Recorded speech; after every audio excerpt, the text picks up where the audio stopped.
Town of East Troy Planning Commission for the month of February, our decision-making meeting. Just like the audience to know, this is our decision-making meeting. We had our informational meeting 2 weeks ago. We're not taking any input from the audience. We're just gonna have our discussion, potentially make a decision tonight. Before we get to the first item on the agenda, it's brought to my attention that I might have said a bad word at the last meeting and might have offended some people. So with that being said, I apologize for that.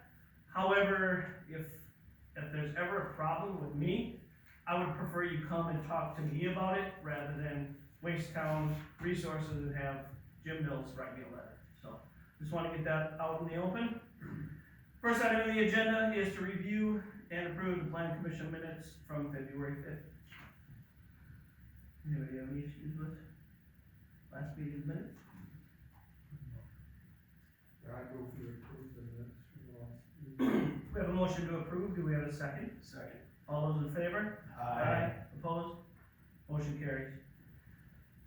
So Commissioner Janner's gonna recuse himself as he did in the last meeting, and the next item on the agenda is a conditional use. N8828 Stringers Bridge Road, parcel number PET 1800006A. Before we dig in too far, I've got a letter that I received that was from the county, from Kate to West Rod Cottage Industries. I'm just gonna read it into the record and then we can have a little discussion about it. Dear Mr. Stoss, the Walworth County Land Use Resource Management Department has reviewed your request for a conditional use permit and a marina associated with the property, the proposed rezone at District C2 district. The following issues were found in your submittal of conditional use application. Changing the use of an existing non-conforming structure from residential to commercial requires a 25-foot setback from the right of way. However, it appears the existing garage building to be used for storage and marina is 9 feet from the nearest right of way.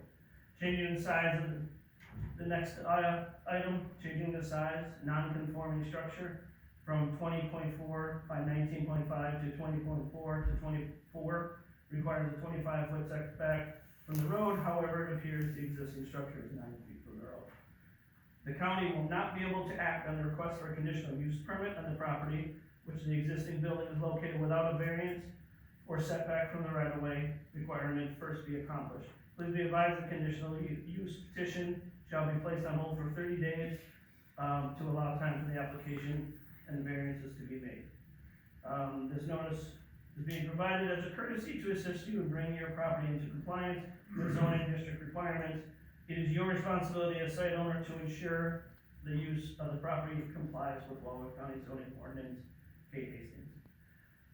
I guess with that in light, if the county's not willing to even make any kind of a conditional use decision until the variances are satisfied, I don't know that we could necessarily make a decision on a conditional use for the same reason. I guess, because those variances would come before us as well, before the county, and I haven't seen any variance requests for those two things. So I guess my opinion, and I don't wanna step on anybody else, is that we table it until, I's are dotted and T's are crossed. We're not taking any input from the audience. You're half-baked. Thanks for that, but you can leave if you want to. If you wanna just make rude comments, you can do that. I'd like to make a comment so I can clear the record for you. That's already been Right adjudicated. now, we're having our discussion. Okay. You had your chance. Yeah, I mean,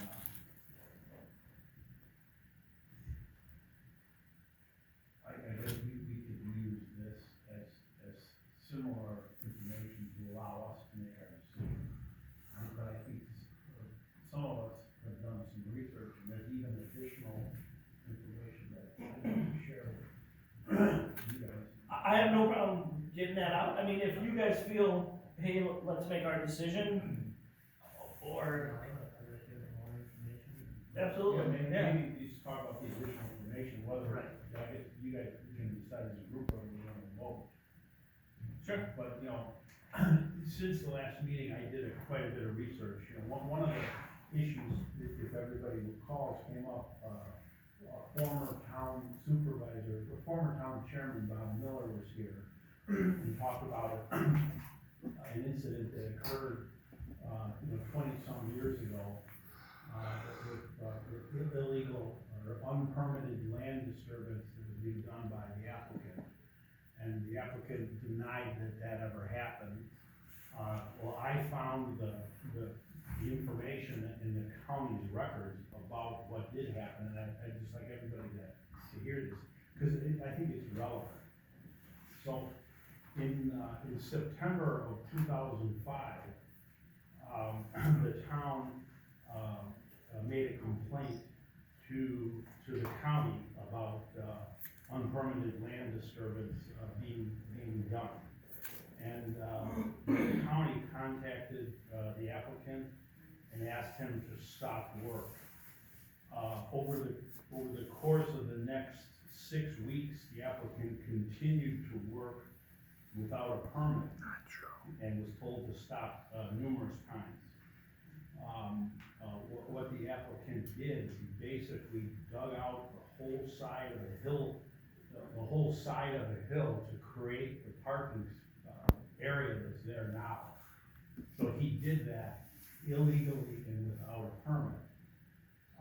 The county insisted that he, apply for a permit to restore, because it was left in unstable, condition.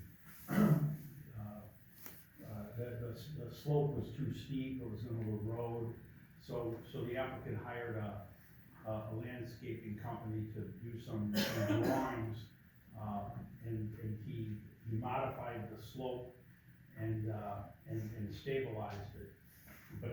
But the county was clear, the county was very diligent in, keeping all their notes in the file, so you're aware of, like, the timeline of this.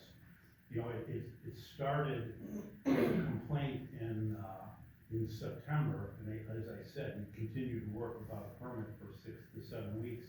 Submitted an application for a permit on October 20th, was ultimately granted a permit in April of '06 after several months, but it clearly says the parcel shall not be used for parking or the storage of boats. So, the implication's been made, at least the, inference been made that, hey, all I wanna do is take this and convert it into a parking lot. Well, it was constructed illegally. So I just wanna make sure everybody knows that what our former town chairman said was in fact true, and the facts are in the record, and we can enter this into the record if you like.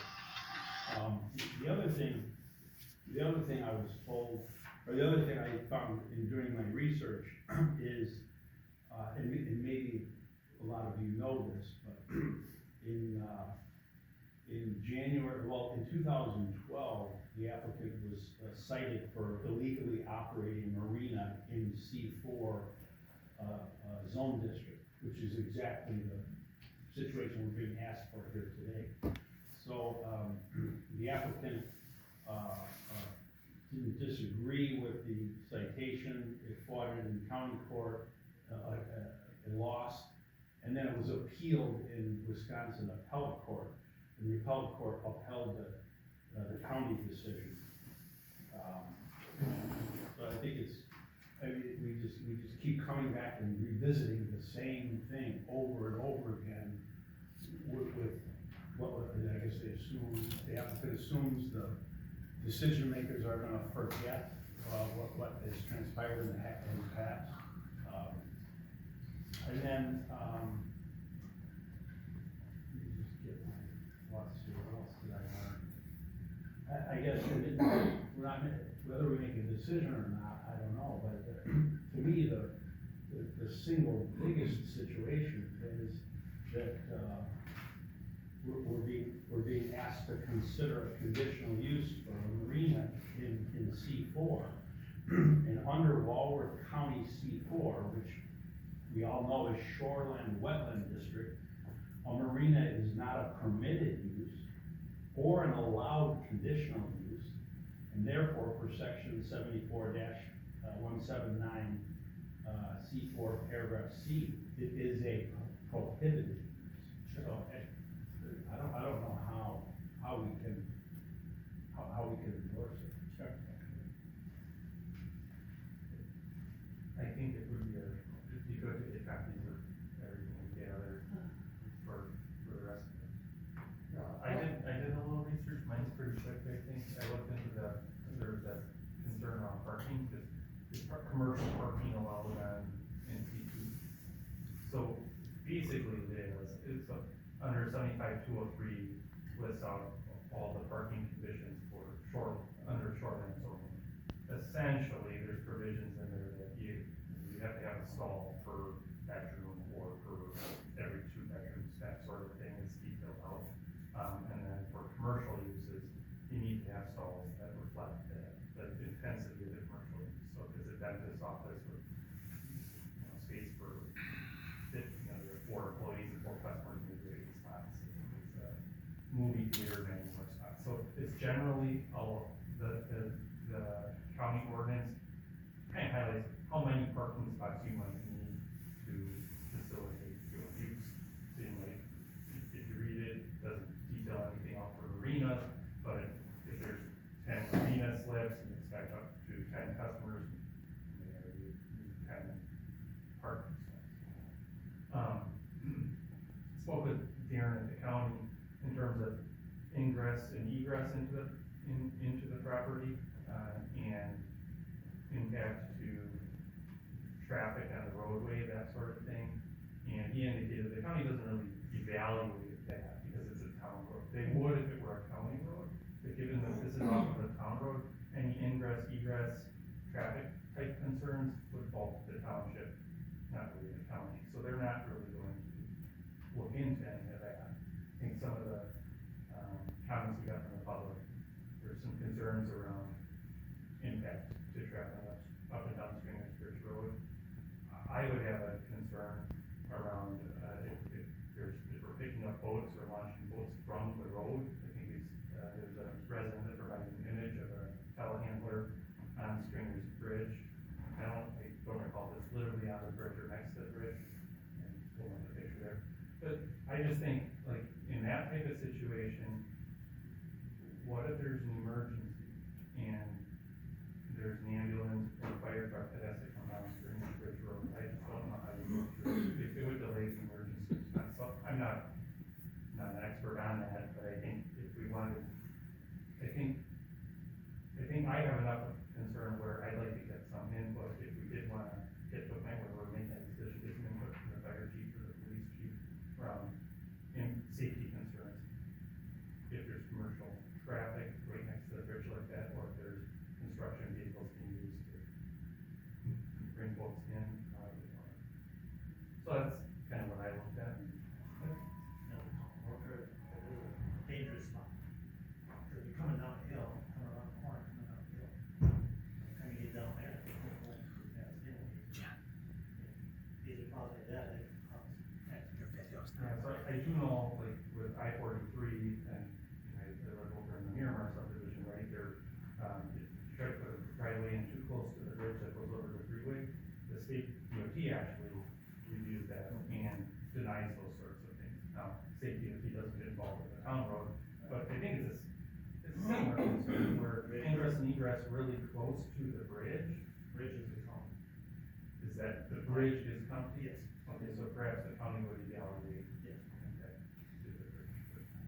I mean, you can't, you're coming up over that bridge, you have nowhere to go, you come up on something. Bit of a concern there. Yeah, I mean, being a civil engineer, I mean, at some point, if it were to get to the point where a conditional use permit were approved, you'd have to have engineering done to make sure everything's done in a safe turn radius is allowed. Vision triangle. Right, he'd have to pass that burden at that time. But I don't know that that's not what we're. Correct. What we're charged with. Right. That might become another. Sure. Anybody else, Rich? Yeah, I wanna explore the whole idea of Act 67 and how that impacts things, because it was presented that you can't challenge a conditional use if it's listed within the zone. I see too, it is listed at Marina. But the fact that Act 67 talks about denial of a permit and the right to challenge a denial in court shows the legislature did not take away all authority to deny an application for a conditional use permit. Public comment and provides reasonable facts and information related to the conditions of the permit are accepted under Act 67 as evidence. So on the face of it, Act 67 does not say that you have to approve conditional use, even if it exists. And I think there is, the other thing I looked into was spot zoning.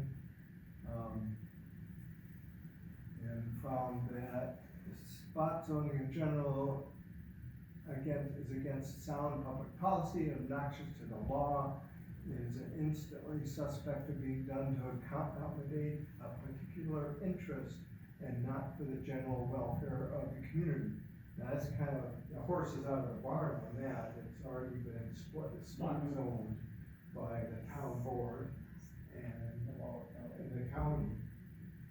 You know, kind of ignored our conclusion in the first place and granted rezone.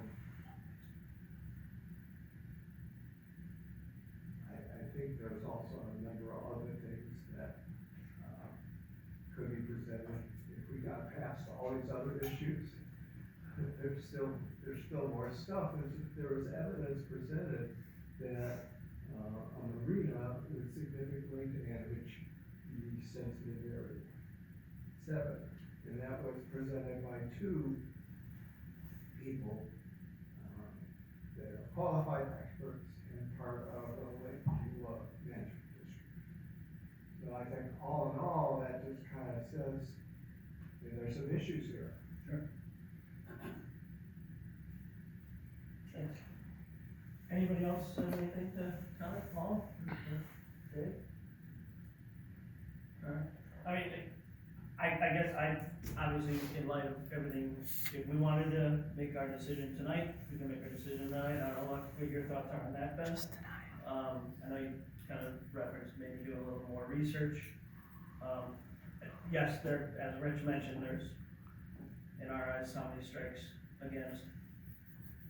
Well, I mean, the county states, you know, please be advised that your conditional use petition shall be placed on hold for 30 days to allow time for there's a type of application for the required variances to be made.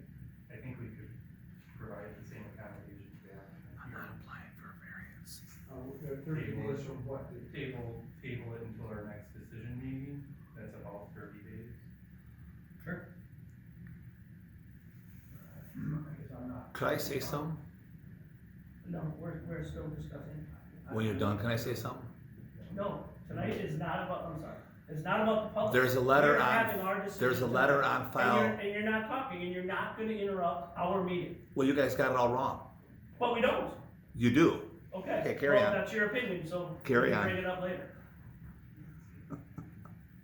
Yeah, this is another governing body making their decision for a certain reason. So what they're saying is that they don't even want. They're basically saying the applicant should apply for a variance before he applies. I don't need a variance. Could you talk up a little louder, please? I can't, Yeah. or get closer to the mic. I'm Thank you. just saying that, you know, this is another governing body that has stayed their decision for 30 days.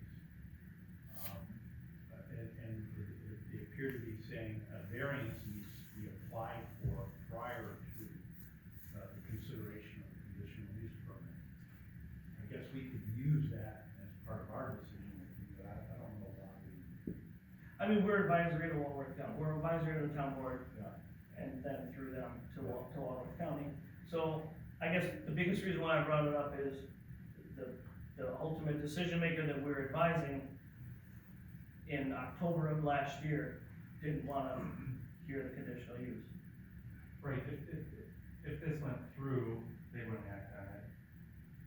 If this weren't to go through, then it's likely to, I think there's a chance it comes back with the variance. So I think if we table for a month, give the applicant time to try to resolve this and decide how best he wants to move forward. I have no problem with that, I mean, if you have a real issue with that, or anybody else have an issue with tabling it, then I guess I would take a motion to table. I would like to move that we table the consideration We for. have a motion to table the conditional use at this point, do we have a second? I'll second. All those in favor? Aye. Opposed? Motion's tabled. Next on the agenda is any other business amongst commissioners? Any other public comment? I'd like to speak for public comments, Not please. related to this? It's related to something that's a memorandum that's on file with the county. But is it related to this because we've already had our discussion? We tabled it for 30 days. No, You'll I won't have- talk you'll about your have decision. chance to explain what I you won't want to talk explain. about your decision. I'm just gonna say what I wanna say for public comments, if that's okay. Fire away. But it should not have anything to do with agenda item number 2. Sure. Because that's how the public comment works.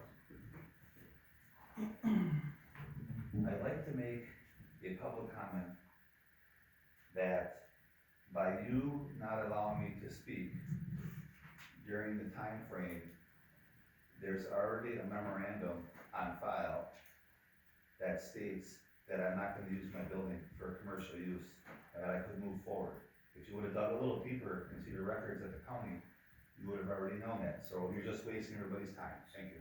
So that didn't have anything to do with agenda item 2, what you just said? That had everything to do with it. Absolutely. And so now we have 30 days to figure this out, don't we? So we didn't, if we didn't dig enough, now we can dig, can we? I'll provide it for you if you want. That would be fantastic. Alright, no problem. Any other public comments? I would take a motion to adjourn. Motion to adjourn. Do we have a second? Oh, I'm sorry. All those in favor? Aye. Opposed? We're adjourned. We have copies of all the letters. John, yeah, could you?